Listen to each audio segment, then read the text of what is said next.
আসসালামু আলাইকুম প্রিয় দর্শক, সবাইকে শুভেচ্ছা। আজকে বাংলাদেশে চলছে জামাতে ইসলামের লোগো পাল্টানো নিয়ে বিস্তর আলোচনা। যদিও লোগো পাল্টানো জামাতের নিজস্ব ব্যাপার, এটি নিয়ে অন্য দলের কি কথা বলার এখতিয়ার আছে? আপনারা নিজেদের দলীয় লোগো হাজারবার বদলান, কেউ কি আপত্তি করবে? তাহলে অন্য দলের লোগো পাল্টানো নিয়ে আপনাদের এত মাথা ব্যথা কেন?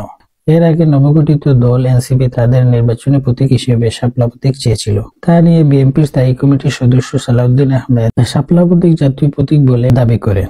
নির্বাচনী প্রতীক হিসেবে শাপলা পাবে কিনা তা একান্তই নির্বাচন কমিশনের বিষয়। কিন্তু দুঃখের বিষয় আমরা প্রত্যক্ষ করলাম, বিএনপির স্থায়ী কমিটির সদস্য সালাউদ্দিন আহমেদ প্রথমে এ নিয়ে আপত্তি তুললেন। পরবর্তীতে নির্লজ্জের মতো নির্বাচন কমিশন বলল এটি জাতীয় প্রতীক, এটাই কোনো দলকে দেওয়া যাবে না। এনসিপি তাদের যুক্তি তুলে ধরল জাতীয় ফল কাঁঠাল বিজেপির দলীয় প্রতীক হিসেবে রয়েছে এবং নির্বাচন কমিশন তা মেনে নেয় এবং তাদের যুক্তির কাছে হেরে যায়। তারপরেও এনসিপি কে নির্বাচনী প্রতীক হিসেবে শাপলা প্রতীক দেওয়া হয়নি।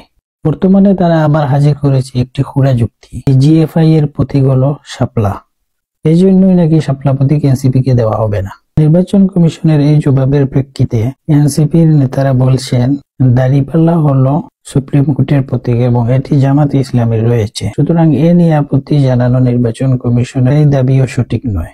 আপনার তো বড় দল, আপনারা কারো প্রতীক নিয়ে কথা বলেন, লোগো নিয়ে কথা বলেন, দেশের আরো অনেক বড় বড় সমস্যা রয়ে গেছে, এগুলা নিয়ে আপনাদের কোনো মাথা ব্যথা নেই। বর্তমানে একটি বিশেষ দলের উস্কানিতে পার্বত্য চট্টগ্রামে চলছে অস্থিরতা।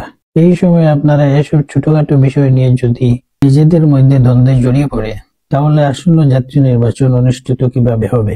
বড় দল হিসেবে এটা নিয়ে আপনাদেরকে ভাবতে হবে। নিজেরা অনেক আগে নিবন্ধিত হয়েছেন, ভালো প্রতীক নিয়ে বসে আছেন, এখন তো আর ভালো প্রতীকই খুঁজে পাওয়া যাবে না। এই শাপলা প্রতীকটি রয়ে গেছে, এটি এনসিপি দাবি করেছে, আমার মতে এই প্রতীকটি তাদেরকে দেওয়া হোক।